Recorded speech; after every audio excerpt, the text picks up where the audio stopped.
Lempu yang terletak di puncak Bukit Bisbis atau Gunung Lempuyang, Karangasem. Pura ini diduga termasuk paling tua keberadaannya di Bali.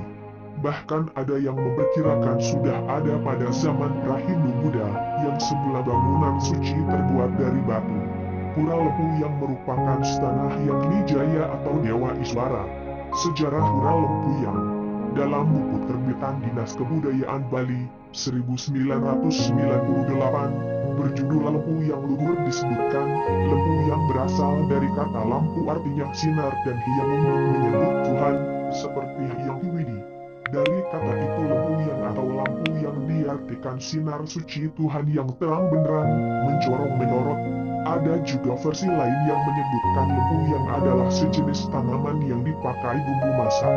Hal itu juga dikaitkan dengan nama Banjar di sekitar lempuyang yaitu Bajar Banglai dan Gamongan. Banglai dan Gamongan merupakan tanaman sejenis yang bias dipakai obat dan bumbu. Versi lain ada juga yang menyebut lempuyang berasal dari kata empu atau emong yang diartikan menjaga. Batara Hyang Pasupati mengutus 3 putranya turun untuk mengemong guna menjaga kestabilan Bali dari berbagai guncangan bencana alam.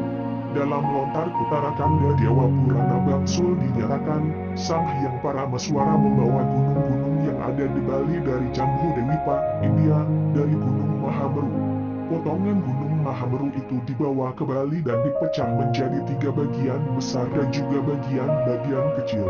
Bagian tengahnya dijadikan Gunung Batur dan Rinjani, sedangkan puncaknya menjadi Gunung Agung. Pecahannya yang lebih kecil menjadi deretan gunung-gunung di Bali yang berhubungan satu sama lainnya. Gunung-gunung tersebut adalah Gunung Tapsahi, Pengelengan, Silaniana, Beratan, Batu Karu, Nagaloka, Ulaki, Puncak Sangkur, Bukit Rangda, Pratebang, Padang Dawa, Andakasa, Uluwatu, Seraya, dan Gunung Lempuyang. Gunung-gunung itu sebagai istana para dewa manifestasi Tuhan untuk menjaga Bali. Dalam lontar itu juga disebutkan bahwa Sang Parameswara menugaskan putranya Sang Hyang Agrijaya Sakti turun ke Bali dan menjaga kesejahteraan Bali dan beliau berstana di Gunung Lempuyang bersama dengan dewa-dewa lainnya. Sekitar tahun 1950 di tempat didirikannya Pura Lempuyang Luhur kini, baru ada tumpukan batu dan sanggar agung yang dibuat dari pohon hidup. Di bagian timur berdiri sebuah pohon sidakarya besar yang kini sudah tidak ada lagi. Diduga pohon itu tumbang atau mati pelan-pelan tanpa ada generasi baru menggantikannya. Barulah pada tahun 1960 dibangun 2 padema kembar dan sebuah padema tunggal balai piasan. Pura Lempuyang memiliki status penting, sama seperti Pura Besakih.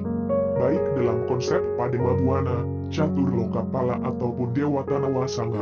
Dalam berbagai sumber lontar atau prasasti kuno, ada 3 pura besar yang sering disebut selain Besakih dan Ulun dan Ubatur yakni Pura Lempuyang.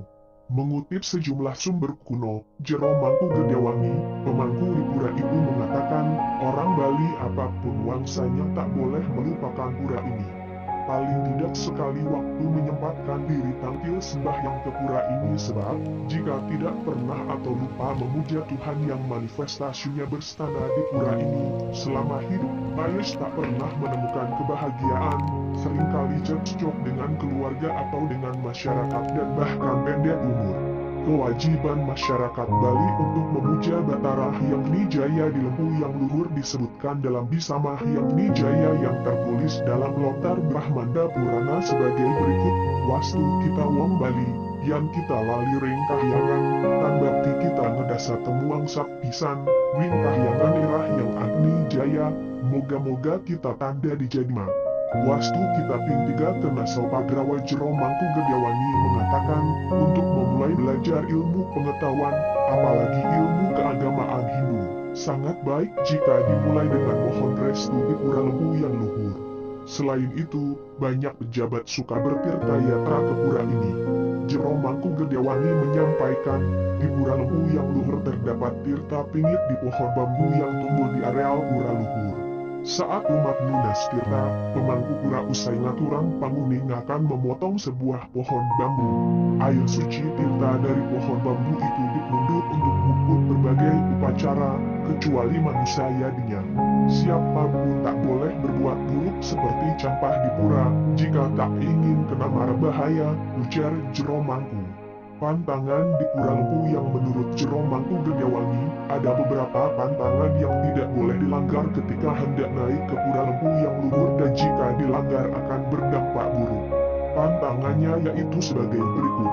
1. Sejak awal, pikiran, perkataan, dan perbuatan harus disucikan. 2. Tidak boleh berkata kasar saat perjalanan. 3.